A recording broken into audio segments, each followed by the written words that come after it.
Hello everyone guys, welcome to Pharmian. So guys, आज के lecture में हम देखने वाले हैं फार्मेकोकाइनेटिक का आज का ही दूसरा लेक्चर। और हमने प्रीवियस लेक्चर में देखा था what is meant by pharmacokinetic, EDME parameter. और हमने आगे लेक्चर में हम देखने वाले हैं डिटेल में absorption, distribution, metabolism and elimination की बहुत सारी प्रोसेसेस को। एब्जॉर्प्शन के बहुत सारा टॉपिक हमने कंप्लीट कर लिया है, और जो एब्जॉर्प्शन का छोटा सा टॉपिक बचा था उसे भी आज हम कवर करने वाले हैं। मैं उम्मीद करता हूँ कि आपने पीछे के सारे लेक्चर्स अच्छे से देखे होंगे और अच्छे से पढ़ाई की होगी। और हम स्टार्ट करते हैं आज का lecture. So what is the effect of pH on drug absorption? So guys, pH main role play करता है ड्रग की एब्जॉर्प्शन में। अगर हमारा ड्रग अनआयनाइज्ड फॉर्म में है तो वो कभी भी उसका जो एब्जॉर्प्शन है वो बहुत अच्छे रेट से होगा, बहुत फास्टर होगा as compare to ionised drug. लेकिन अगर हमारा ड्रग आयनाइज्ड फॉर्म में है तो उसका एब्जॉर्प्शन बहुत स्लो होगा as compare to unionised drug. हमने बहुत अच्छे से समझा था कि हमारा जो एसिडिक ड्रग है उसका एब्जॉर्प्शन कभी भी एसिडिक पीएच में ही बहुत अच्छे से होगा, क्योंकि वो वहाँ पे अनआयनाइज्ड फॉर्म में होगा। और हमारा जो बेसिक ड्रग है उसका भी एब्जॉर्प्शन बेसिक पीएच में ही अच्छे से होगा। अगर वो एसिडिक पीएच में जाएगा तो वो आयनाइज्ड फॉर्म में कन्वर्ट हो जाएगा, उस पर चार्ज आएगा, इसकी वजह से वो अच्छे से एब्जॉर्ब नहीं हो पाएगा। देन हम देखते हैं मोस्टली जो ड्रग है जो कि वीक इलेक्ट्रोलाइट होते हैं उनका जो आयनाइजेशन होता है वो पीएच डिपेंडेंट होता है। जैसे ही वो दूसरे पीएच में उनके ऑपोजिट पीएच में जाते हैं वो आयनाइज्ड हो जाते हैं। जैसे ही वो दूसरे पीएच में जाते हैं वो आयनाइज्ड फॉर्म में कन्वर्ट हो जाते हैं, जिसकी वजह से उनका एब्जॉर्प्शन प्रॉपरली नहीं हो पाता है। इसकी वजह से पीएच जो है मोस्ट इम्पॉर्टेंट रोल प्ले करता है in the drug absorption process. जो हमारे ड्रग्स है उनका आयनाइजेशन के लिए हेंडरसन हेजलबिच इक्वेशन दिया जाता है, जो कि बहुत इंपॉर्टेंट है हमारे जीपैट एग्जाम के पॉइंट ऑफ व्यू से, जिस पर मल्टीपल टाइम्स बहुत बार प्रीवियस ईयर में बहुत बार एमसीक्यू पूछे गए हैं। और हमारे सेमेस्टर के एग्जाम में भी बहुत बार हेंडरसन हेजलबिच इक्वेशन पर डायरेक्टली क्वेश्चन आते हैं। सो क्या है Henderson Hasselbalch equation? For acidic drug, weakly acidic drugs, pH is equals to pKa plus log concentration of ionized drug upon concentration of unionized drug। इसमें क्या आएगा? इस 5 term से आप उन्हें सीक्वेंसली याद रखना। pH, pKa, log concentration of ionized drug and concentration of unionized drug। Okay, so pH, then हम सीक्वेंस वाइज जाएंगे। pH is equals to pKa plus log concentration of ionized drug upon concentration of unionized drug। हो गया ख़त्म equation. इस equation को आप pen paper लेकर अच्छे से लिखना और अच्छे से याद करना। इन 5 टर्म्स को सीक्वेंसली याद रखना। PH is equals to pK plus log ionised concentration of ionised drug upon concentration of un-ionised drug. इस तरीके से अगर हम इक्वेशन को याद रखेंगे वो हमें हमेशा के लिए याद हो जाएगा। और वैसे ही फॉर वीकली बेसिक ड्रग्स इनके लिए भी इक्वेशन आता है, लेकिन उसमें क्या होता है? P H is equals to P K B plus log, ये जो अनआयनाइज्ड ड्रग होते हैं ये ऊपर आ जाते हैं concentration of un-ionised drug upon concentration of ionised drug. इसलिए आप सिर्फ आयन फॉर वीक एसिड वाले इक्वेशन याद रखना और सिर्फ उसका उल्टा कर लेना किसमें? फॉर वीक एसिड के लिए, सॉरी फॉर वीक बेस के लिए। ओके, सो आप इस इक्वेशन को अच्छे से याद रखेंगे। 5 टर्म्स जो मैंने बताई है उनको सिक्वेंसली याद रखना। अब हम जाएंगे नेक्स्ट स्लाइड पर। जो वीकली एसिडिक ड्रग होते हैं अनआयनाइज्ड होते हैं एट एसिडिक पीएच, इसकी वजह से उनका एब्जॉर्प्शन फास्ट होता है। वही जो मैंने आपको समझाया कि वीकली एसिडिक ड्रग है वो अनआयनाइज्ड फॉर्म रहेंगे इन एसिडिक पीएच और वहाँ से उनका एब्जॉर्प्शन बहुत अच्छे तरीके से होगा। देन जो वीकली बेसिक ड्रग है वो बेसिक पीएच में अनआयनाइज्ड फॉर्म में रहेंगे और वहाँ से उनका एब्जॉर्प्शन बहुत रैपिडली होगा। So unit change in pH, अगर हमारे ड्रग के पीएच में या सिस्टम के पीएच में थोड़ा भी यूनिट चेंज अगर होता है, जो रेशियो होता है आयनाइज्ड टू अनआयनाइज्ड ड्रग वो 10 फोल्ड चेंज हो सकता है। एक सिंपल छोटा सा कॉन्सेंट्रेशन में अगर पीएच के चेंज होता है, जो हमारा रेशियो है अनआयनाइज्ड टू आयनाइज्ड ड्रग, वो 10 फोल्ड यानी 10 गुना 10x चेंज हो सकता है। Then if pH of medium is equals to pK, अगर पीएच है मीडियम का वो इज इक्वल्स टू है पीके के, देन जो ड्रग का कॉन्सेंट्रेशन होगा वो 50% आयनाइज्ड टू 50% अनआयनाइज्ड ड्रग, और उनका रेशियो क्या होगा 1:1। इस टर्म को याद रखना कि पीएच जो है हमारे मीडियम का वो अगर इक्वल टू है पीके के, दोनों ही इक्विलिब्रियम में, so ratio of un-ionised drug to ionised drug वो क्या होगा 50-50 होगा, यानी कि 1:1 होगा। देन हम जाएंगे हमारे आज की नई टर्म्स पर, जिसका नाम है बायो अवेलेबिलिटी।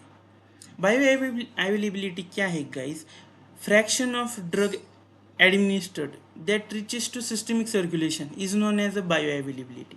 यानी कि इन शॉर्ट में आपको बताना चाहूँगा कि अगर हमने 100 mg ड्रग लिया है, ओके, अगर हमने 100 mg ड्रग लिया है और हमारे सिस्टमिक सर्कुलेशन में 70% ड्रग आया है या 70 mg ड्रग आया है, तो 70% हो जाएगी उस ड्रग की बायो अवेलेबिलिटी, क्योंकि हमने बाहर से तो 100 mg ड्रग लिया है, लेकिन हमारे सिस्टमिक सर्कुलेशन में कितनी ड्रग आई है? सिर्फ 70 mg ड्रग आई है, तो उससे कहा जाता है उसकी बायो अवेलेबिलिटी, यानी उस ड्रग की बायो अवेलेबिलिटी कितनी हुई? तो 70% हुई। तो बायो अवेलेबिलिटी वाली जो टर्म है उसका सिंबल उसको डिनोट किया जाता है कैपिटल एफ से।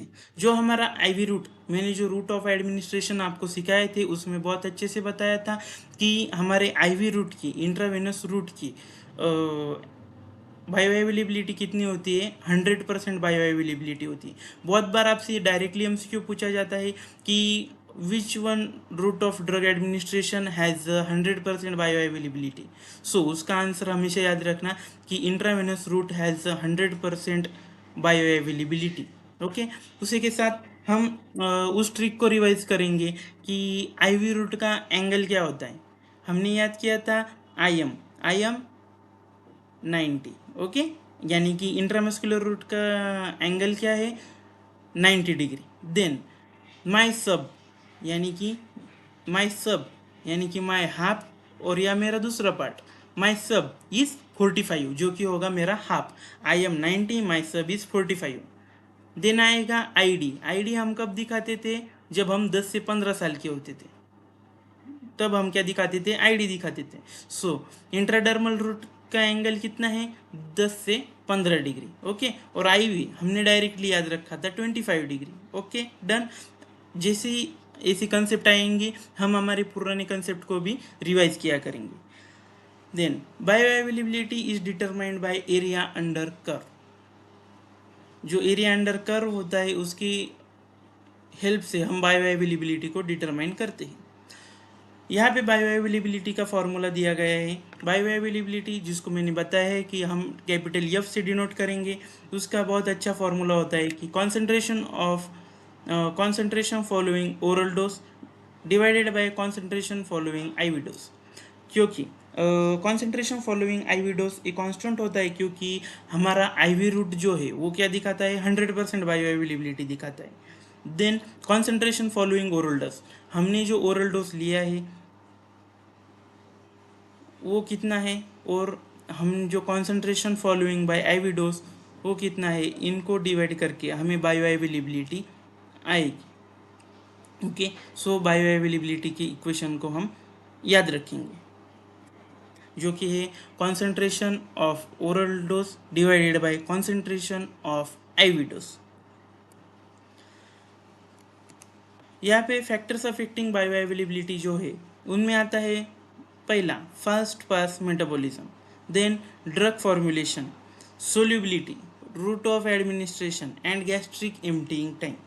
सो फर्स्ट पास मेटाबॉलिज्म कैसे अफेक्ट करता है गाइस? अगर हमारा जो ड्रग है हमने एडमिनिस्ट्रेट किया है, जो फर्स्ट पास मेटाबॉलिज्म में जाने के बाद वो कितना रिड्यूस होता है उस पर डिपेंड करती है बायो अवेलेबिलिटी। अगर मैंने 100% ड्रग लिए है, उसमें से 50% ड्रग अगर फर्स्ट पास मेटाबॉलिज्म में क्लियर हो जा रही है, तो सिस्टमिक सर्कुलेशन में सिर्फ और सिर्फ 50% ही ड्रग जाएगी। जो ऐसे ड्रग है जो highly first pass metabolism show करती है, उनका कॉन्सेंट्रेशन, उनकी बायो अवेलेबिलिटी सिस्टमिक सर्कुलेशन में बहुत कम पाई जाती है। देन ड्रग फॉर्मुलेशन, हमारा ड्रग हमने किस मेथड से फॉर्मुलेट किया है, हमारा डोसेज फॉर्म कौन से फॉर्म में है, ये भी फैक्टर हमारे बायो अवेलेबिलिटी को अफेक्ट करता है। देन ड्रग की सोल्यूबिलिटी, ड्रग को अगर एब्जॉर्ब होना है, उसको डिस्ट्रीब्यूट होना है, अगर उसको उसके साइट ऑफ एक्शन की जगह 100% पहुँचना है तो drug must be in soluble form. अगर कॉन्सेंट्रेटेड फॉर्म होगा तो उसकी पार्टिकल साइज ज़्यादा होगी, इसकी वजह से ड्रग का ट्रांसपोर्ट अच्छे से नहीं हो पाएगा। Then route of drug administration, जैसे कि हमने देखा कि आईवी रूट की जो बायो अवेलेबिलिटी है वो 100% है as compare to oral route. Oral route जो है वो as compare to IV route बहुत कम होता है। ओके, सो देन आता है gastric emptying time. Gastric emptying time भी बायो अवेलेबिलिटी को काफ़ी हद तक अफेक्ट करता है। देन हम देखेंगे क्लिनिकल इम्पोर्टेंस, जो बायो अवेलेबिलिटी है उसकी क्लिनिकल इम्पोर्टेंस क्या क्या है। वो हमें बताता है, उसकी वजह से हमें पता चलता है कि हमें डोज की रिक्वायरमेंट कितनी है। अगर हम इतना 200 mg ड्रग ले रहे हैं, वो हमारे सिस्टमिक सर्कुलेशन में कितना पहुंच रहा है और हमें फार्माकोलॉजिकल एक्शन कितनी दे रहा है। और अगर हमारा ड्रग 50% से ज़्यादा अगर रीच हो ही नहीं पा रहा है हमारे सिस्टमिक सर्कुलेशन में, तो हमें वो फार्माकोलॉजिकल रिस्पॉन्स भी नहीं दे पाएगा। इसलिए अगर ऐसा होगा तो हमें डोज का कॉन्सेंट्रेशन बढ़ाना होगा। इसकी वजह से बायो अवेलेबिलिटी बहुत इम्पोर्टेंट रोल प्ले करती है हमारे डोज की रिक्वायरमेंट बताने में। Then helps to compare formulation, हमें अच्छे से पता हो जाता है कि हम अगर इस टाइप का डोसेज फॉर्म दे रहे हैं तो हमें इतनी बायो अवेलेबिलिटी मिल रही है, इतना % हमारा ड्रग बॉडी में जा रहा है और कितनी हमें जो है फार्माकोलॉजिकल इफेक्ट हमें मिल रहा है। इसलिए फॉर्मुलेशंस के अलग अलग जो डोसेज फॉर्म है उनको कंपेयर करने में भी हमें मदद होती है। देन बायो अवेलेबिलिटी है, जैसे कि मैंने बताया, how much active drug reaches circulation after administration, यानी कि हमने जो ड्रग एडमिनिस्ट्रेट किया है, जिस कॉन्सेंट्रेशन में हम ड्रग को एडमिनिस्ट्रेट कर रहे हैं, उसके कंपेयर में वो सिस्टमिक सर्कुलेशन में कितना रीच कर पा रही है, कितना इंटर कर पा रही है, ये हमें बायो अवेलेबिलिटी की वजह से पता चलता है। देन हम जाएंगे हमारे नेक्स्ट टॉपिक पर, जो है फर्स्ट पास मेटाबॉलिज्म। जो फर्स्ट पास मेटाबॉलिज्म में क्या होता है गाइस, जो हम ड्रग ओरली लेते हैं वो कहा जाता है फर्स्ट पास मेटाबॉलिज्म के अंदर जाता है। जो हमारे पेरेंटल रूट्स थ्रू हम ड्रग का एडमिनिस्ट्रेशन करते हैं वो बहुत बार फर्स्ट पास मेटाबॉलिज्म को अवॉइड करते हैं। फर्स्ट पास मेटाबॉलिज्म मेनली कहाँ होता है, मैंने आपको बताया है, वो मेनली लीवर में होता है। हमारा ड्रग कैसे पास करेगा। फर्स्ट ऑफ ऑल हमारा ड्रग पहले जाएगा गट वॉल में, देन वो जाएगा पोर्टल वेन में, उसके बाद पोर्टल वेन थ्रू वो एंटर करेगा हमारे लीवर में, और लीवर के थ्रू वो जाएगा हमारे सिस्टमिक सर्कुलेशन में। इस पाथवे को याद रखना, हमारा ड्रग पहले एंटर, जैसे ही हम ड्रग को एडमिनिस्ट्रेट करेंगे उसके बाद फर्स्ट पास मेटाबॉलिज्म के लिए जो ड्रग है वो एब्जॉर्ब होने के बाद फर्स्ट पास मेटाबॉलिज्म के लिए गट वॉल में एंटर करेगा, उसके बाद हो जाएगा पोर्टल वेन में, देन हो जाएगा लीवर में, देन हो जाएगा सिस्टमिक सर्कुलेशन में। इसको हम ऐसे भी याद रख सकते हैं, GPLS। G stands for gut wall, P stands for portal vein, then L stands for liver, then S stands for systemic circulation. Mainly मैंने जैसे आपको बताया कि ड्रग जो है मोस्टली मेटाबोलाइज्ड होता है कहाँ पे, लीवर में, इन पोर्टल ब्लड और इन गट वॉल, यहाँ पे ड्रग का मेटाबॉलिज्म होता है। जो लीवर है, liver excrete the drug into the bile are called as a first pass the liver excrete the drug into bile are called first pass elimination, उसको कहा जाता है फर्स्ट पास एलिमिनेशन।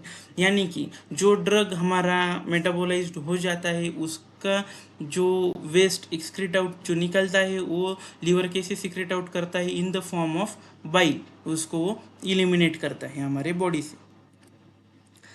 देन हम देखेंगे जो हमारी ड्रग्स है, ऐसी कौन सी ड्रग्स है, मैंने जैसे आपको बताया था कि ऐसी कुछ ड्रग्स होती है जो हाईली फर्स्ट पास मेटाबॉलिज्म दिखाती है और उनके लिए हमें कुछ ना कुछ अल्टर रूट ऑफ एडमिनिस्ट्रेशन ढूंढना पड़ता है जो कि हमें फर्स्ट पास इफेक्ट नहीं देगा और हमारी ड्रग 100% सिस्टमिक सर्कुलेशन में रीच करेगी। ऐसे कौन से ड्रग हैं जो highly first pass metabolism show करते हैं, उनका यहाँ पे मैंने चार्ट बताया है और एक बहुत अच्छी ट्रिक आपके लिए बनाई है जिससे आपको ये ड्रग याद हो जाएंगे। इन ड्रग्स के एग्जांपल से बहुत बार हमें एमसीक्यू देखने को मिलते हैं। आपको डायरेक्टली एग्जाम्पल याद ना करते हुए हम डायरेक्टली ट्रिक को याद रखेंगे और डायरेक्टली ट्रिक के थ्रू हम उन ड्रग्स को भी याद रखेंगे। क्या है हमारी trick? VP Singh not a popular PM. हम क्या याद रखेंगे? VP Singh is not a popular PM, is डालेंगे क्योंकि आपको याद रखने के लिए। VP Singh not a popular PM, VP Singh is not a popular PM. Okay, VP, V stands for verapamil, P stands for propranolol. Then Sing का S stands for salbutamol. Then not stands, N stands for nitrates. A stands for amitriptyline. Popular, P stands for propoxyphene. Then P stands for pethidine, M stands for methyl testosterone, and then again M stands for morphine. आपको ये याद हो जाएगा। VP Singh not a popular PM. अगर drugs undergo high first pass metabolism, आपको तुरंत याद आना चाहिए VP Singh not a popular PM. V stands for verapamil, P stands for propranolol, S stands for salbutamol, N stands for not का N stands for nitrates, A stands for amitriptyline, P stands for propoxyphene. Then PM का P stands for pethidine, M stands for methyl testosterone, again M stands for morphine। ये देखो, मैं भी याद करूंगा, आप भी याद करना। VP Singh not a popular PM. V stands for verapamil, P stands for propranolol, Singh का S stands for salbutamol, then not का N stands for nitrates, A stands for amitriptyline, popular का P stands for propoxyphene, then PM का P stands for pethidine, M stands for methyl testosterone, again M stands for morphine। Okay, मेरा तो याद हो गया, आप भी इसी तरीके से याद करना। गाइस, आज का लेक्चर हम यहीं पे ख़त्म करते हैं। और हमने आज क्या क्या देखा, तो हमने जो हमारे एब्जॉर्प्शन का एक छोटा सा टॉपिक रह गया था, effect of pH on drug absorption, उसमें हमने देखा हेंडरसन हेजलबीच इक्वेशन क्या होता है, अनआयनाइज्ड ड्रग कैसे फास्टली एब्जॉर्ब होते हैं, आयनाइज्ड ड्रग फास्टली एब्जॉर्ब क्यों नहीं होते, देन हमारा पीएच उसको एब्जॉर्प्शन को कैसे अफेक्ट करता है। हेंडरसन हेजलबीच की इक्वेशन को हमने बहुत अच्छे से याद रखा, जिसमें हमने याद रखा 5 टर्म्स को, जिसमें पहली टर्म थी पीएच, देन आती थी पीके, देन आती थी log, concentration of ionised drug and concentration of un-ionised drug, जिनको हमने सिक्वेंसली कैसे याद रखा था, pH is equals to pKa plus log concentration of ionized drug upon concentration of unionized drug। हो गया हमारा Henderson Hasselbalch equation for weak acid.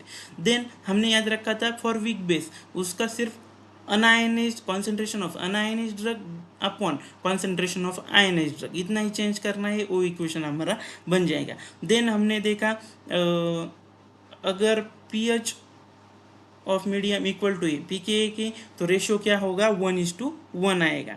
Then what is meant by bioavailability, हमारी आईवी रूट की bioavailability 100% होती है। Then bioavailability के equation को हमने अच्छे से याद रखा कि concentration of oral dose divided by concentration of IV dose, इसे कहा जाता है बायो अवेलेबिलिटी का इक्वेशन। देन कौन कौन से फैक्टर है जो बायो अवेलेबिलिटी को हमारे अफेक्ट करते हैं। Then clinical importance of